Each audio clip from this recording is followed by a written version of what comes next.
The Transcendent Seed of Abraham by Charles E Newbold Jr. Part 4. Two Nations.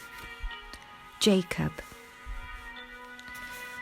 The promise was made to Abraham, passed on to his seed, Isaac, and onward to Isaac's seed, Jacob, but not without struggle. Rebekah was barren until Yahweh heard Isaac's plea, and she conceived. She was pregnant with twins who struggled against each other before they were born. She asked Yahweh why she was this way, and he answered, "Two nations are in your womb. Two people shall be separated from your body. One people shall be stronger than the other, and the older shall serve the younger." The first twin son was born. He came out red and hairy, so they called him Esau, which literally means hairy. Afterwards, his brother came out, holding on to Esau's heel. They called him Jacob, which literally means one who takes the heel. It means supplanter or deceiver. The birthright. By right of birth, Esau was due the blessing of the firstborn, but he despised his birthright and sold it to Jacob for a bowl of stew. Genesis 25:29-34. Later, on the prompting of his mother, Jacob tricked his father into pronouncing the blessing of the firstborn over himself, thus stripping it from Esau. Genesis 27. So Esau had neither the birthright nor the blessing that accompanied it.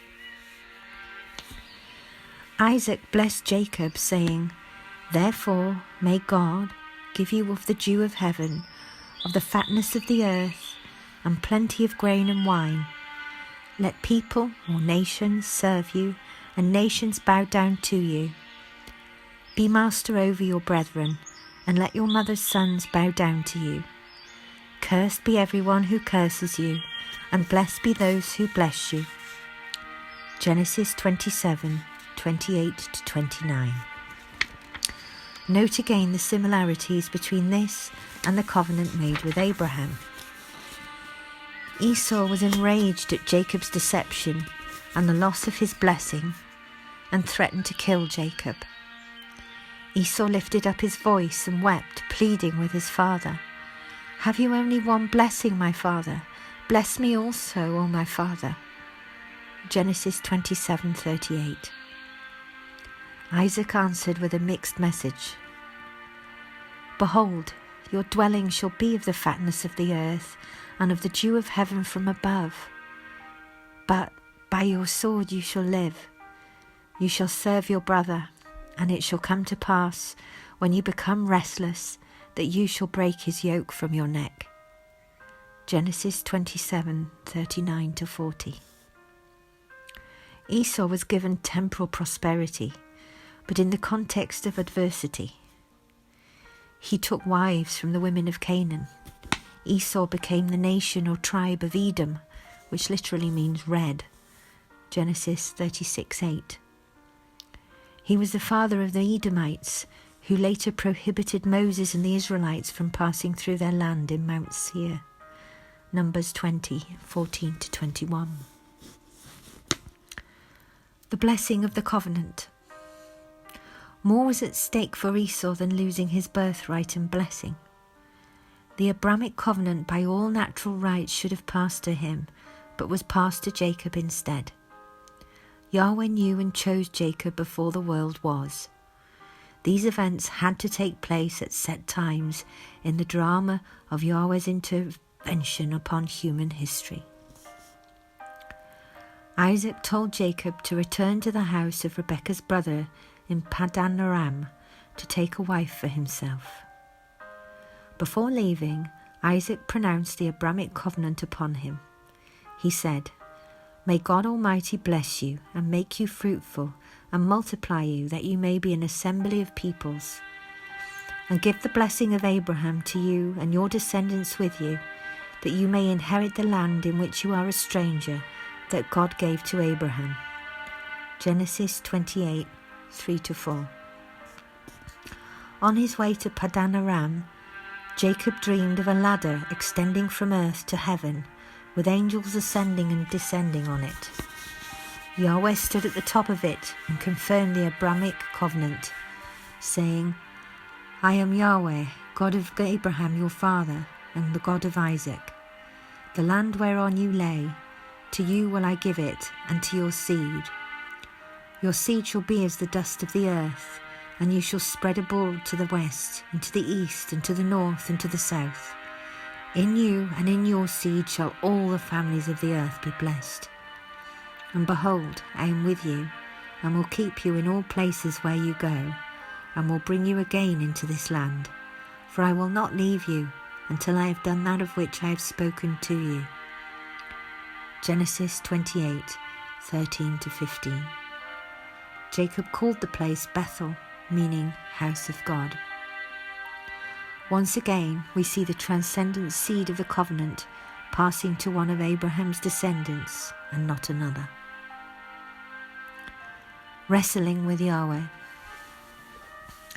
Jacob went to Padan Aram and met his maternal uncle, Laban. Laban tricked Jacob into marriage with Leah, his firstborn daughter, before he allowed him to have Rachel, whom Jacob loved. Jacob served Laban another 7 years for Rachel. Altogether, he worked for Laban 20 years before fleeing from him. Genesis 31:38. During those years, Jacob prospered. Genesis 29. Jacob left Padan Aram and sent messengers ahead of him with peace offerings for his brother Esau. He stayed the night by the ford of Jabbok. A man, confirmed by the scriptures to be Yahweh, wrestled with Jacob all night. The man did not prevail against Jacob, so he touched the socket of his hip, causing him to limp. The man said to Jacob, "Let me go, because day breaks." Relentless as Jacob was to receive the blessing of Yahweh, he refused to let go, demanding, "I will not let you go except you bless me." The man asked, "What is your name?" "My name is Jacob," he answered. Did Yahweh not know Jacob's name? Of course he did. He asked him his name in order to set him up for what was to come. The man declared, "Your name shall no more be called Jacob, but Israel.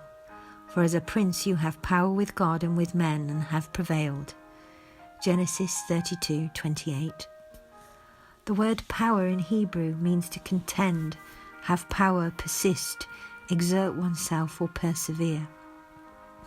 In other places, this word has been translated prince, meaning to be or act as prince, to rule, have power, or prevail over. The King James Version included this meaning in this passage, adding the phrase, "for as a prince." Other translations have omitted the reference to prince. That night, Jacob, just as had happened to his grandfather Abraham, experienced a change of nature, and with it came a change of name. That he prevailed against Yahweh can be understood only in this light. No longer was he merely a son of man in the flesh, but had become a son of Yahweh in the spirit by virtue of the covenant. As it was with Abraham, so it was with Jacob. The word of the covenant not only came to him, but also came into him and changed his nature. After that, and because of that, he was considered a prince and had power with God and with men. If Yahweh is the king, then all of his sons and daughters are princes. If princes, then we have power with God and with men. If only we knew. Jacob asked the man his name, but was not given it. Nevertheless, the man blessed him there. Jacob called the place Peniel, saying, "I have seen God face to face, and my life is preserved." Genesis 32:30. After Jacob came out of Padan Aram, Yahweh once again confirmed both Jacob's name change and the promise of the covenant. At that time, Yahweh declared that he was El Shaddai, God Almighty. He commanded the blessing upon Jacob, saying, Be fruitful and multiply. A nation and a company of nations shall be of you, and kings shall come out of your loins. The land which I gave Abraham and Isaac, to you I will give it, and to your seed after you will I give the land. Genesis 35:11-12.